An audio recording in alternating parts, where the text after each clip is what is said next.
আসসালামু আলাইকুম সুপ্রিয় শিক্ষার্থীবৃন্দ, আশা করি তোমরা ভালো আছো। এই করোনা পরিস্থিতিতেও তোমরা ঘরেই আছো এবং নিয়মিত লেখাপড়া চালিয়ে যাচ্ছ এবং আমাদের অনলাইন ক্লাসগুলো নিয়মিত দেখছো। ঢাকা কলেজ তোমাদের জন্য সর্বোচ্চ করার চেষ্টা করতেছে। এই করোনা পরিস্থিতিতে ঢাকা কলেজই সর্বপ্রথম অনলাইন ভিত্তিক ক্লাস পরিচালনা করা সিদ্ধান্ত নিয়েছে। তারই ধারাবাহিকতায় আজ অবধি তোমাদের অনলাইন ক্লাস চলছে। কাজেই পরিস্থিতি যেরকম হোক, এই পরিস্থিতিতে কিভাবে ভালো থাকা যায়, কিভাবে আমাদের দৈনন্দিন কাজগুলোকে চালিয়ে নিয়ে যাওয়া যায়, সেটা মাথায় রেখে আমাদেরকে চলতে হবে। কাজেই কোনো কিছু আমাদেরকে একেবারে রেখে দিলে চলবে না। এই পরিস্থিতিতেও যতটুকু সম্ভব আমাদের কাজগুলোকে এগিয়ে নিতে হবে। তো সেই হিসাবে আজকে আমি মোহাম্মদ মাসুদ রানা, প্রভাষক হিসাব বিজ্ঞান, ঢাকা কলেজ, ঢাকা, তোমাদের অনার্স থার্ড ইয়ারের অ্যাডভান্স ফিনান্সিয়াল অ্যাকাউন্টিং এর অ্যাকাউন্টিং ফর পার্টনারশিপ বিজনেস এর রিটায়ারমেন্ট অফ পার্টনার, এই অধ্যায়ে আজকে আমরা ক্লাস পরিচালনা করব। তোমরা দেখো, রিটায়ারমেন্ট অফ পার্টনার্স এখানে 03, অর্থাৎ রিটায়ারমেন্ট অফ পার্টনারের এই অধ্যায়ের আজকে আমার 3 নাম্বার ক্লাস। তাহলে অ্যাকাউন্টিং ফর পার্টনারশিপ বিজনেস এই অধ্যায়টা আমরা দীর্ঘদিন যাবত করে আসতেছি। অর্থাৎ প্রথমে আমরা বেসিক বিষয়গুলো নিয়ে আলোচনা করেছি, এরপরে অ্যাডমিশন অফ পার্টনার নিয়ে আলোচনা করেছি, এখন আমরা রিটায়ারমেন্ট অফ পার্টনার নিয়ে আলোচনা করছি। তো এই অধ্যায়ের আজকে আমাদের, অর্থাৎ এই রিটায়ারমেন্ট অফ পার্টনার এই অংশের আজকে শেষ ক্লাস। এরপরেও কিন্তু তোমাদের পার্টনারশিপ বিজনেসের আরও একটা অধ্যায় আছে, অর্থাৎ ডিসলিউশন অফ পার্টনারশিপ বিজনেস, অর্থাৎ পার্টনারশিপ বিজনেসের বিলোপ সাধন। এখন এই রিটায়ারমেন্ট অফ পার্টনার্স অধ্যায়ে আমরা যে অঙ্ক দেখব, এই অঙ্ক এবং অ্যাডমিশন অফ পার্টনারের যে অঙ্ক দেখেছি, ওই অঙ্কের মধ্যে অনেকটাই মিল আছে। অর্থাৎ কেউ যদি অ্যাডমিশন ভালো বুঝে থাকো তাহলে রিটায়ারমেন্ট সহজে বুঝবা, আর যদি অ্যাডমিশন বুঝে থাকো তাহলে রিটায়ারমেন্টের আমরা আজকে একটাই অঙ্ক দেখিয়ে দিলে তোমরা নিজেরা করতে পারবো। এই জন্য যারা অ্যাডমিশন ভালো বুঝো নাই, যদি কেউ এরকম থেকে থাকো, তাহলে অবশ্যই অ্যাডমিশনের ক্লাসগুলো দেখবে এবং অ্যাডমিশনের অধ্যায়টাও ভালোভাবে আগে চর্চা করবে, তাহলে রিটায়ারমেন্ট বোঝাটা তোমাদের জন্য আরও সহজ হয়ে যাবে। তো আজকে আমরা যে অঙ্কটা দেখব সেটা হচ্ছে আমাদের অ্যাডভান্স ফিনান্সিয়াল অ্যাকাউন্টিং, যে বইটা তোমাদেরকে আমি রেফার করেছি কমার্স অ্যাপ্লিকেশনে, আমিও যেটাতে রাইটার হিসেবে আসি, সেই বইয়ের আমরা আজকে দেখব পেজ নাম্বার 1.4 এর 144, পেজ 1.4 এর 144, প্রবলেম 1। এখানে তাহলে আমরা প্রথমে অঙ্কটা দেখে নিই। Problem 1. E, B and C are partners in a firm sharing profit and losses in the ratio of 3:1 respectively. Their balance sheet as at 31st December 2020 was as follows. Asset side merchandise inventory 14,000, building 44,000, account receivable 8,000, less allowance for bad debt 250, cash at bank 1,250, total asset 67,000. Liability accounts payable, reserve fund, capital A, B, C. B retires on the date on the following terms. The goodwill of the firm be valued at taka 9,000. Number 2, merchandising inventory to be depreciated at 5% and allowance for bad debt is to be raised to taka 1,200. Number 3, building to be appreciated by taka 3,600. Number 4, a liability for workman compensation to the extent of taka 800 is to be brought in account. The account due to B is to be paid out of the 6 month, and it is agreed that A and C will share future profit and loss in the ratio of 3:2. Give the necessary journal entry and prepare revaluation account, capital accounts of the partners and the balance sheet of A and B. অঙ্ক আমরা দেখলাম এখানে A B C তিনজন partner যারা 3:2:1 অনুপাতে তাদের লাভ লোকসান বন্টন করে নেয়। তাদের 31শে ডিসেম্বর 2020 সালের 31শে ডিসেম্বর তারিখের একটা ব্যালেন্স শিট দেওয়া আছে এবং ওই দিন পার্টনার বি রিটায়ারমেন্টে যাচ্ছে। তাহলে আমাদের বর্তমানে পার্টনার হচ্ছে এ বি এবং সি, তাদের প্রফিট রেশিও হচ্ছে 3:2:1। এখন এই বি রিটায়ারমেন্টে যাচ্ছে, তাহলে এ এবং সি তারা এই বিজনেসটা কন্টিনিউ করবে। এখন বি রিটায়ারমেন্টে যাওয়ার সময় আরও কিছু আমাদের অ্যাডজাস্টমেন্ট করতে হবে, সেই অ্যাডজাস্টমেন্টগুলো আমাদের দেওয়া আছে। তাহলে আমরা অঙ্কটা শুরু করি। অঙ্ক শুরু করার আগে বলে রাখি,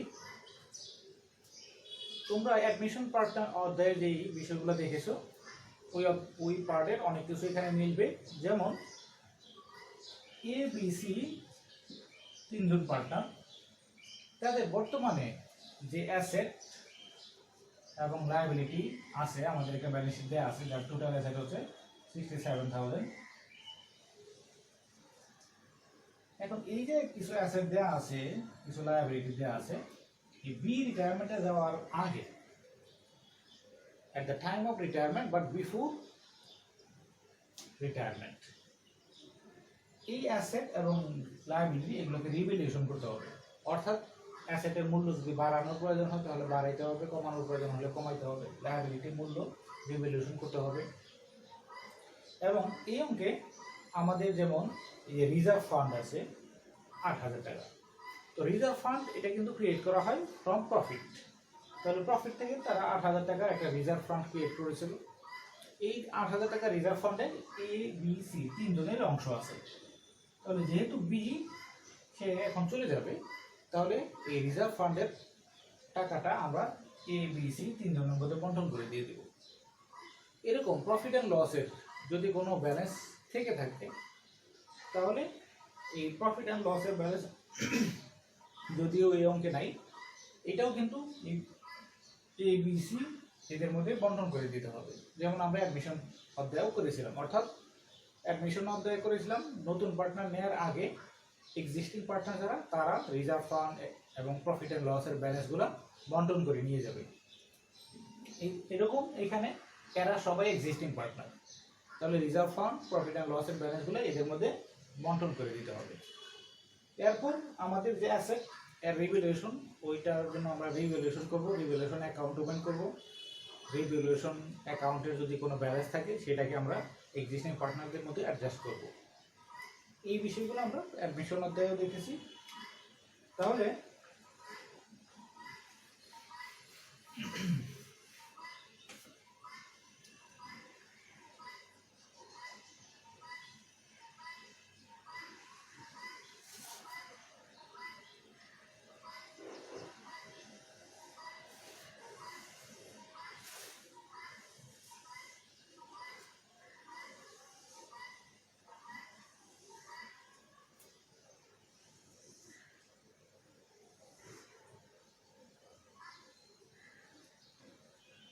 date,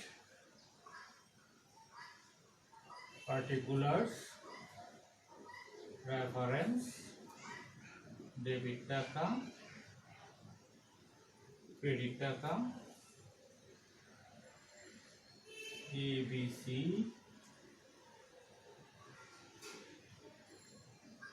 জার্নাল। ডেট হচ্ছে 2020 ডিসেম্বর 31st। তাহলে 2020 ডিসেম্বর 31st আমাদের যে অ্যাডজাস্টমেন্টগুলো করতে হবে সেগুলো আমরা জার্নাল দেব। এর মধ্যে প্রথমেই আমাদের যে রিজার্ভ ফান্ড আছে 8,000 টাকা, সেটা আমরা এক্সিস্টিং শেয়ার হোল্ডারদের, এক্সিস্টিং পার্টনারদের মধ্যে ডিস্ট্রিবিউট করে দেব। তাহলে রিজার্ভ ফান্ড এটা আমার একটা ক্যাপিটাল লায়াবিলিটি, কারণ এটা আমার প্রফিট থেকে করা হয়, মালিকদের পাওনা, এখন মালিকদের মধ্যে ডিস্ট্রিবিউশন করে দেব। তাহলে রিজার্ভ ফান্ডটা আমার ডেবিট হয়ে যাবে। এখানে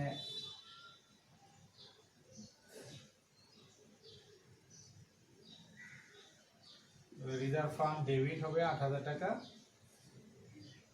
আর A capital, B capital, C capital credit হবে। তাহলে কত অনুপাতে? আমাদের অনুপাত হচ্ছে 3:2:1, তার মানে 6 ভাগের 3 ভাগ, 2 ভাগ, 1 ভাগ। তাহলে 6 ভাগের 3 ভাগ মানে 50%। তাহলে এ পাবে 50%, অর্থাৎ 8,000-এর 50% হচ্ছে 4,000 টাকা, তার মানে 6 ভাগের 3 ভাগ।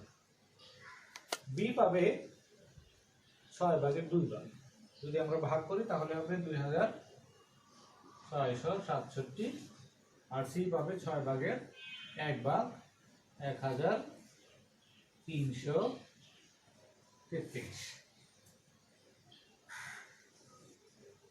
যদিও আমাদের জার্নাল করলে সেখানে এক্সপ্লানেশন দিতে হয়, আমরা এক্সপ্লানেশন দিচ্ছি না, আশা করি তোমরা দিতে পারবা, কারণ এইগুলা আগেও আলোচনা করা হয়েছে। দেন আমাদের অ্যাডজাস্টিং এ বলা আছে the goodwill of the farm be valued টাকা 9,000।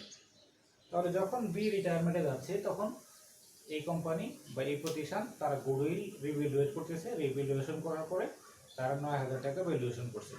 তো গুডউইল ভ্যালুয়েশন করা হয়েছে 9,000 টাকা, আর কিছু বলা নাই গুডউইল কি থাকবে বা থাকবে না। তার মানে আমরা গত ক্লাসে গুডউইলের যে অনেকগুলো মেথড দেখেছি গুডউইল রেকর্ডিং এর মধ্যে একটা মেথড ছিল ভ্যালুয়েশন মেথড। তো ভ্যালুয়েশন মেথডে আমরা গুডউইল ভ্যালুয়েশন করি, মানে রিভ্যালুয়েশন মেথডে আমরা গুডউইল রিভ্যালুয়েশন করি এবং সেটা আমাদের কোম্পানিতে অ্যাসেট হিসাবে থেকে যায়, সেই মেথডটা এখানে ইউজ করতে হবে। তাহলে গুডউইল ডেবিট হবে 9,000 টাকা, আর এই গুডউইলটা আমাদের 3 জন পার্টনারের মধ্যে ভাগ করে দেব। এস ক্যাপিটাল,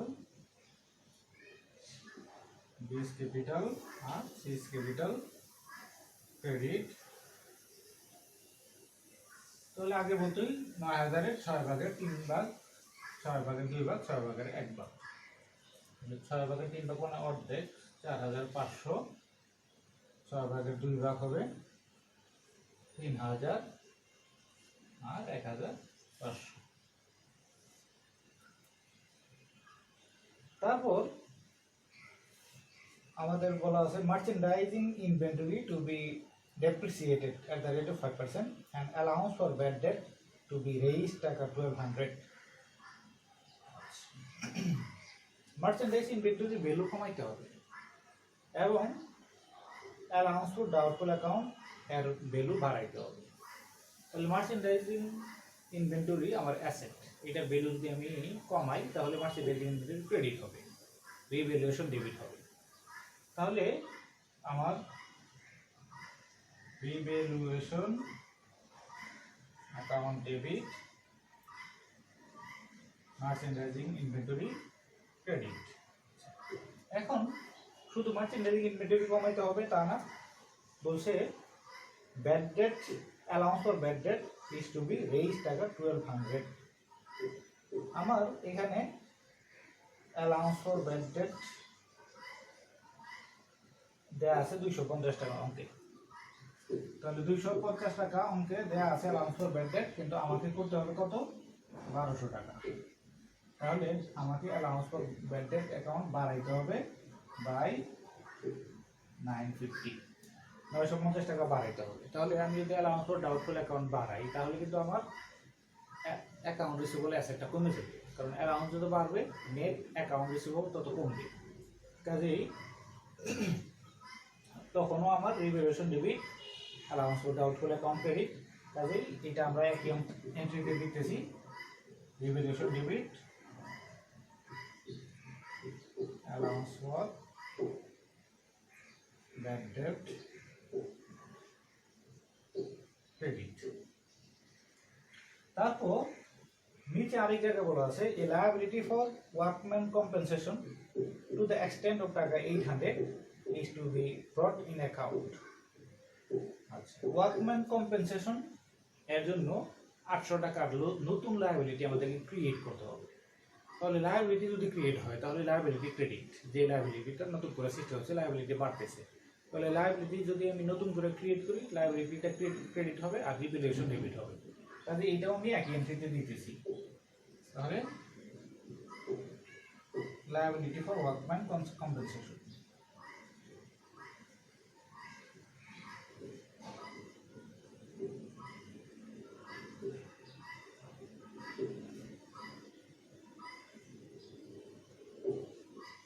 ওয়ার্কম্যান কম্পেনসেশন 800 টাকা ক্রেডিট, আর ব্যাড ডেটের জন্য 950 টাকা ক্রেডিট, আর merchandising inventory is to be depreciated by 5%। আর মার্চেন্ডাইজিং ইনভেন্টরি ব্যালেন্স আমার দেওয়া আছে 14,000 টাকা, তাহলে এর 5% হচ্ছে আমার 700 টাকা। তাহলে তিনটা আমার ক্রেডিট, তিনটা যোগ করলে 7 আর 8 15 আর 9 2450 টাকা। তাহলে তিনটা মিলে 2450 টাকা আমার রিভ্যালুয়েশন অ্যাকাউন্ট ডেবিট। তাহলে এইভাবে আমাদের রিভ্যালুয়েশন একবারে আমরা যতগুলাকে ক্রেডিট করতে হবে রিভ্যালুয়েশনের মাধ্যমে সবগুলা ক্রেডিট একসাথে দিয়ে আমরা রিভ্যালুয়েশনকে ডেবিট করে দিলাম। এরপর বলা আছে বিল্ডিং টু বি অ্যাপ্রিসিয়েটেড টাকা 3600। বিল্ডিং এর মূল্য 3600 টাকা বাড়াইতে হবে, অ্যাপ্রিসিয়েট করতে হবে। তাহলে বিল্ডিং এর মূল্য যদি বাড়ায়, বিল্ডিং আমার অ্যাসেট, তাহলে বিল্ডিংটা আমার ডেবিট হবে। তাহলে বিল্ডিং ডেবিট আর রিভ্যালুয়েশন ক্রেডিট, যেহেতু আমার বাড়ানোর মতো একটা জিনিসই আছে এজন্য আমরা একটাই শুধু বাড়াইলাম।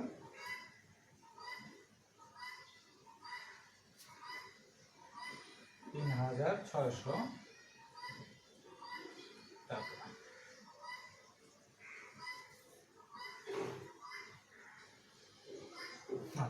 এই যে আমাদের রিভ্যালুয়েশন রিলেটেড কথাবার্তা। তার মানে যদি কোনো অ্যাসেট বা লায়াবিলিটির মূল্য কমাইতে হয় বা বাড়াইতে হয় সেটা রিভ্যালুয়েশন অ্যাকাউন্টের সাথে আমরা কমাবো বা বাড়াবো।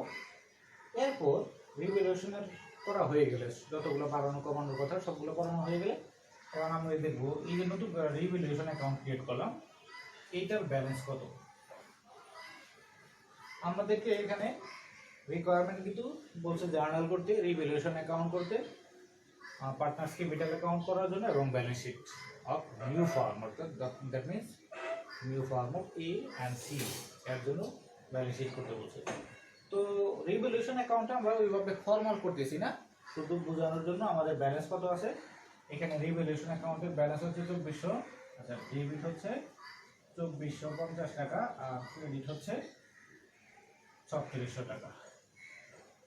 তার মানে এখন আমার ক্রেডিট ব্যালেন্স আছে 1150 টাকা। যেহেতু ক্রেডিট পাশে 1150 টাকা বেশি, তাহলে ক্রেডিট ব্যালেন্স হবে 1150। আর রিভ্যালুয়েশনের ক্রেডিট ব্যালেন্স হওয়া মানে হচ্ছে আমার রিভ্যালুয়েশন ক্রেডিট কখন হয়, যখন আমার অ্যাসেটের মূল্য বাড়ে। অ্যাসেটের মূল্য বাড়লে রিভ্যালুয়েশন ক্রেডিট, অথবা লায়াবিলিটি কমে তখন রিভ্যালুয়েশন ক্রেডিট হয়। তার মানে রিভ্যালুয়েশনের ক্রেডিট ব্যালেন্স হওয়া মানে হচ্ছে আমার বিজনেসের জন্য পজিটিভ দিক। তার মানে এই রিভ্যালুয়েশনের যে 1150 টাকা আমার ক্রেডিট ব্যালেন্স, এটা আমার প্রতিষ্ঠানের মূল্যকে বাড়াই দিছে, অর্থাৎ আমার অ্যাসেটের মূল্য বাড়ছে, এই জন্যই আমার এটা ক্রেডিট ব্যালেন্স আসছে। তো এর কারণে আমার এটা এখন আমি মূলধনের মধ্যে ডিস্ট্রিবিউশন করে দেবো, তার মানে মূলধন বেড়ে যাবে। তার জন্য আমি এখন রিভ্যালুয়েশন অ্যাকাউন্টটাকে যদি ক্লোজ করতে চাই, রিভ্যালুয়েশন অ্যাকাউন্ট আছে ক্রেডিট ব্যালেন্স, এটাকে আমি এখন আবার ডেবিট করে দেব। রিভ্যালুয়েশন অ্যাকাউন্ট ডেবিট হচ্ছে 1150 50 টাকা, আর এটাকে আমি ক্রেডিট অর্থাৎ পার্টনারদের ক্যাপিটাল অ্যাকাউন্টে ট্রান্সফার করব। তাহলে পার্টনারদের ক্যাপিটাল অ্যাকাউন্ট হচ্ছে এস ক্যাপিটাল, বি ক্যাপিটাল আর সি ক্যাপিটাল। আগের মতোই রেশিও হচ্ছে ক্রেডিট ক্রেডিট ক্রেডিট। রেশিও 1150, এটা রেশিও 3:1। তাহলে 6 ভাগের 3 ভাগ, 6 ভাগের 2 ভাগ, 6 ভাগের 1 ভাগ, 575 575 383 192।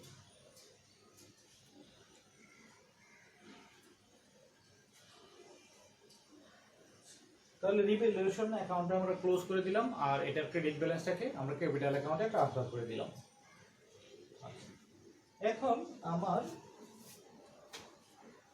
যত অ্যাডজাস্টমেন্ট করার কথা সকল অ্যাডজাস্টমেন্ট হয়ে গেল। এখন বি, আমার এটা বি পার্টনারকে বিদায় দেওয়ার পালা। অর্থাৎ বি এর পার্টনার তার যে ক্যাপিটাল কত সেই ক্যাপিটাল আমরা তাকে দিয়ে দেবো, সে চলে যাবে। কারণ ক্যাপিটাল দেওয়ার আগে যত অ্যাডজাস্টমেন্ট করার কথা সেই অ্যাডজাস্টমেন্ট করলাম। এখন বি এর ক্যাপিটাল কত, বি এর ক্যাপিটাল কত সেটা আমাকে ক্যাপিটাল অ্যাকাউন্ট বের করতে হবে। ক্যাপিটাল অ্যাকাউন্ট করলে আমরা বি এর ক্যাপিটালের অ্যামাউন্টটা জানতে পারবো। তাহলে আমাদের জার্নালে আরও একটা জার্নাল দিতে হবে, সেটা হচ্ছে বি এর ক্যাপিটাল পরিশোধ করার জন্য। কিন্তু আমার এখানে বলা আছে the amount due to be paid out of the 6 month, and it is agreed that A and C will share future profit and loss in the ratio 3:2। আচ্ছা, বলা আছে যে the amount due to B is to be paid out of the 6 month, অর্থাৎ আসলে B এর যে capital এখন সে এই বিজনেস থেকে পাওয়ার কথা, অর্থাৎ ক্যাপিটালটা এক্সিস্টিং শেয়ার হোল্ডাররা দিয়ে দিবে। কিন্তু তাদের মধ্যে চুক্তি হয়েছে, মৌখিক হোক আর তাদের মধ্যে সম্মত হয়েছে তারা যে বি এর ক্যাপিটালটা 6 মাস পরে পরিশোধ করবে তারা। কিন্তু যতদিন না পরিশোধ করে ততদিন এটা যেহেতু এই প্রতিষ্ঠানের একটা দায়, এটা একটা লোন অ্যাকাউন্ট হিসেবে থাকবে। সেটা আমরা একটু পরে দেখব। তাহলে আগে বি এর ক্যাপিটাল কত, বি এখন ক্যাপিটাল কত টাকা পাও না সেটা আমরা দেখব। আমাদের আরও একটা জার্নাল দিতে হবে। আমরা যদি বোর্ডে জায়গা থাকতো তাহলে আমরা আলাদা ক্যাপিটাল অ্যাকাউন্ট করতাম, যেহেতু বোর্ডে জায়গা নেই তাহলে আমরা এটা একটা মুছে এখানে ক্যাপিটাল অ্যাকাউন্ট করবো। তারপরে এই ছকে আবার একটা জার্নাল, অতিরিক্ত জার্নাল দিয়ে দিব।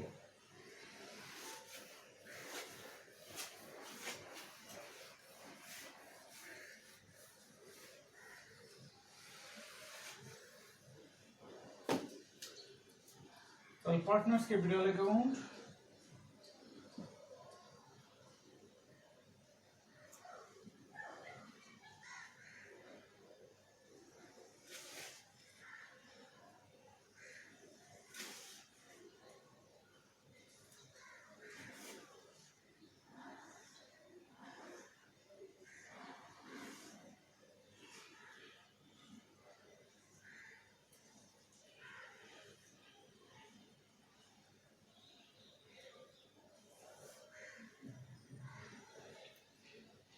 পার্টনার এ বি সি, এটা ডেবিট পাস, এটা A B C credit pass, টাকা টাকা টাকা টাকা টাকা টাকা। particulars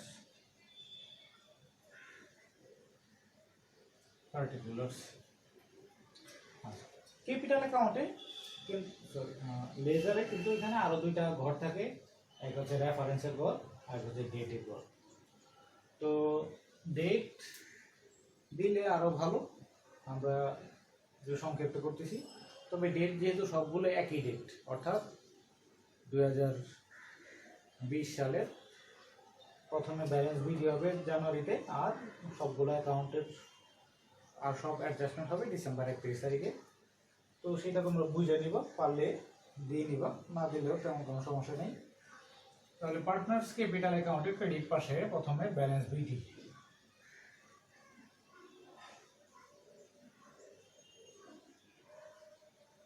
balance BD A B C তাদের যে ক্যাপিটাল দেয়া আছে আমাদের ব্যালেন্স শিটে 20, 15, 12,000, 20, 15, 12,000 সেটা আমরা ব্যালেন্স বিডি হিসেবে লিখলাম। এরপর এই রিজার্ভ ফান্ড থেকে তারা আরো ক্যাপিটাল তাদের বাড়ছে, গুডউইল থেকে তাদের ক্যাপিটাল বাড়ছে, রিভ্যালুয়েশন অ্যাকাউন্ট থেকে তাদের ক্যাপিটাল বাড়ছে, সেই অ্যাকাউন্ট সেগুলো আমরা অ্যাডজাস্টমেন্ট এখানে পোস্টিং দিব। তাহলে রিজার্ভ ফান্ড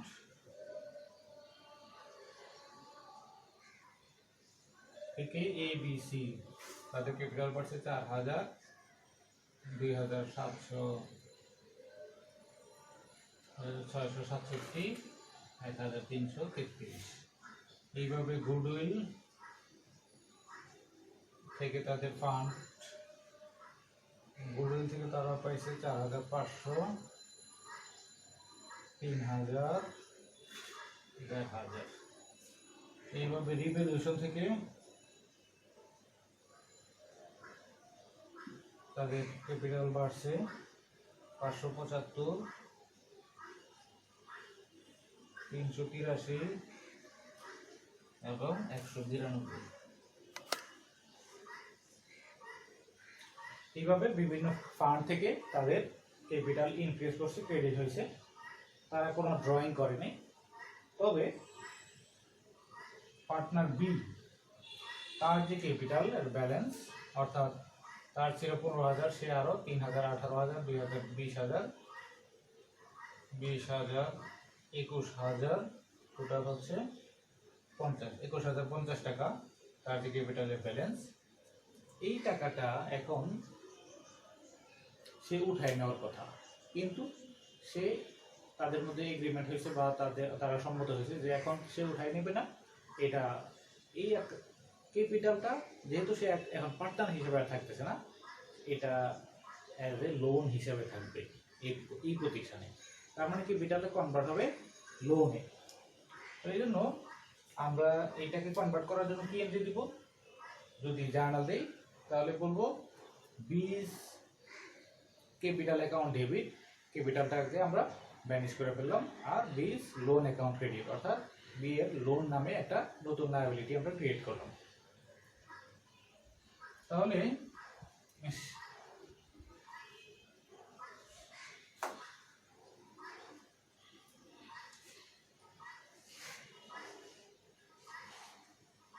আমরা যদি যোগ করি, যোগ করার পরে 29,075, 29,075, 20,000, 21,050 আর 15,025।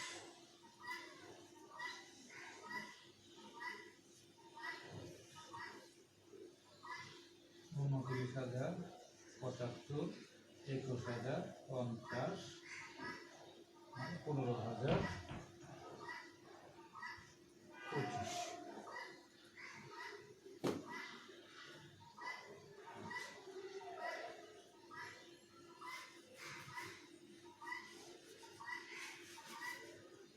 এখন এই যে বি এর ক্যাপিটাল 21,050, এটা আমরা ব্যানিশ করে দেব। বি এর ক্যাপিটাল ডেবিট করব 21,050 কিন্তু বি এর লোন নামে একটা আমরা লায়াবিলিটি ক্রিয়েট করব, ক্রেডিট 21,050। তাহলে আমরা বলতেছি বি এর ক্যাপিটাল আমরা পরিশোধ করে দিলাম, কিন্তু বি এর কাছে আমরা ঋণী, অর্থাৎ তার কাছে আমরা এই টাকাটা এখন লোন হিসাবে নিচ্ছি, লোন হিসাবে আমাদের লায়াবিলিটি, এটা আমরা পরিশোধ করবো 6 মাস পরে। তাহলে এখন এটা যদি আমরা এখন এখানে পোস্টিং দিই, তাহলে বি এর ক্যাপিটাল অ্যাকাউন্ট ডেবিট, অর্থাৎ ডেবিট ক্যাপিটাল অ্যাকাউন্টে ডেবিট পাশে আসবে বি এর লোন নামে 21,050।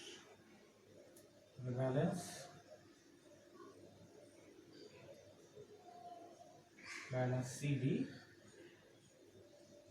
29,075, 15,025।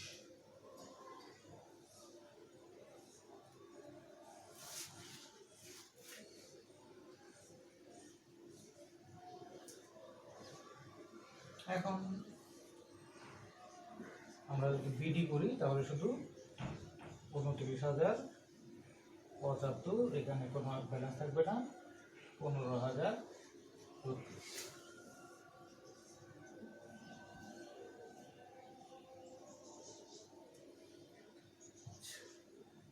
তাহলে আশা করি তোমরা এই পর্যন্ত বুঝতে পারছো পার্টনার্স ক্যাপিটাল অ্যাকাউন্ট।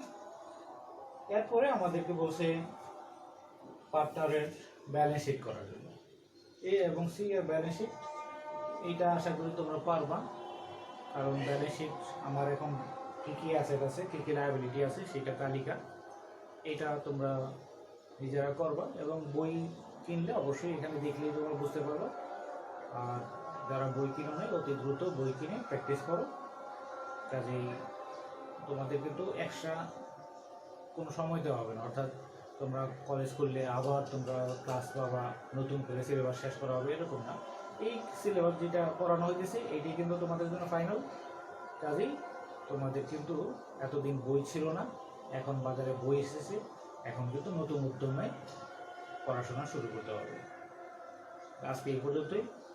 আশা করি তোমরা ভালো থাকবা, নিয়মিত পড়াশোনা করবা, স্বাস্থ্যের প্রতি যত্ন দেবা এবং নামাজ পড়ে দোয়া করবো আল্লাহ তাআলার কাছে যাতে আমরা খুব শীঘ্রই আবার ক্লাস নিতে পারি।